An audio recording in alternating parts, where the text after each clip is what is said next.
السلام علیکم ورحمۃ اللہ وبرکاتہ۔ میرے پیارے بھائیوں، آج کے اس ویڈیو میں میں آپ لوگوں کو رزق کے تعلق سے ایک ایسا پاورفل اور طاقتور وظیفہ لے کر حاضر ہوا ہوں جو آپ کی زندگی کو بدل کے رکھ دے گا، آپ کی زندگی میں بے پناہ خوشیاں لے کر آئے گا، آپ کی زندگی خوشحال ہو جائے گی، اور رزق کی تنگی جو آپ کو گھیرے ہوئے ہے انشاءاللہ وہ آپ سے اتنی دور ہوگا کہ آپ کبھی سوچے بھی نہیں ہوں گے، اور برکت اتنی ہوگی کہ آپ سوچ بھی نہیں سکتے ہیں کہ اتنی دولت آ کہاں سے رہی ہے۔ تو یہ قرآن کا وظیفہ ہے، کیونکہ معاملہ یہ ہے، اکثر و بیشتر دیکھا جاتا ہے کہ لوگ صبح نکلتے ہیں کام کے لیے یا اپنی دکان پہ نکلتے ہیں، صبح سے شام تک محنت کرنے کے بعد گھر پہ پہنچتے ہیں، پیسہ تو ملتا ہے لیکن وہ پیسہ ٹکتا نہیں ہے۔ آمدنی کا راستہ ہے، آمدنی کا ذریعہ ہے، لیکن اس میں برکت نہیں ہے، گھر میں برکت نہیں ہے، گھر کے لوگوں میں بے چینی پریشانی رہتی ہے، ہمیشہ لوگ بیمار رہتے ہیں، کچھ نہ کچھ لگا رہتا ہے۔ تو ان سارے معاملات کے لیے آج کی یہ ویڈیو بہت ہی طاقتور ہے، بس شرط یہ ہے کہ اس پہ عمل کیا جائے، رب کی ذات پہ توکل کر کے اس عمل کو کیا جائے، انشاءاللہ تعالی کامیابی دیکھ کر آپ حیران رہ جائیں گے۔ تو آئیے میں آپ کو وظیفہ بتاؤں اور اس کے پڑھنے کا طریقہ بتاتا ہوں۔ وظیفہ یہ ہے کہ قرآن پاک میں ایک سورت ہے جس کا نام ہے سورہ اخلاص۔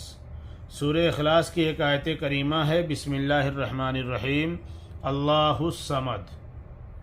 یہ سورہ اخلاص کی آیت کریمہ ہے، اللہ الصمد۔ اس آیت کریمہ کو پڑھنا ہے۔ اس کے پڑھنے کے دو وقت ہیں، ایک تو اگر آپ تہجد کی نماز پڑھتے ہیں تو تہجد کی نماز پڑھنے کے بعد فوراً آپ اس وظیفہ کو کیجئے، اور اگر آپ تہجد کی نماز نہیں پڑھ رہے ہیں تو آپ عشاء کی نماز کے فوراً بعد آپ اس عمل کو کیجئے۔ اب اس کو کرنا کیسے ہے یہ آپ سماعت کیجئے۔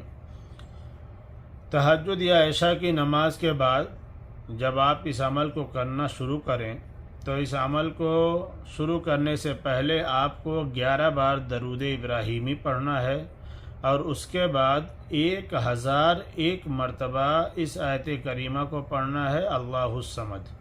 اس کے بعد پھر 11 بار درود ابراہیمی پڑھنا ہے، یعنی اول آخر 11 بار درود ابراہیمی، بیچ میں یہ آیت کریمہ 1001 مرتبہ آپ کو پڑھنا ہے۔ اور دوسری شرط یہ ہے کہ وقت اور جگہ آپ خاص کریں، اسی وقت پہ آپ اس کو پڑھیں، انشاءاللہ تعالی آپ اس کے حیرت انگیز فوائد دیکھیں گے۔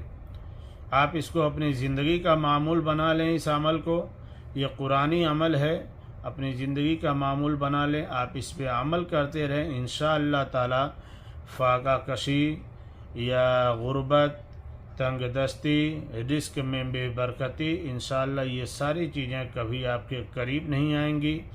ہمارے اس چینل پہ قرآنی وظائف بتائے جاتے ہیں۔ اگر آپ کو ہمارا یہ ویڈیو پسند آئے تو آپ ہمارے ویڈیو کو لائک کیجئے، سبسکرائب کیجئے، آنے والے وقت میں بہتر اور مجرب قرآنی وظائف کے لیے، اور اگر آپ کی نظر میں جو پریشان حال ہیں، جو تنگ دستی میں مبتلا ہیں، غربت میں مبتلا ہیں، آپ ان تک ہماری یہ ویڈیو پہنچائیے۔ جزاکم اللہ خیر۔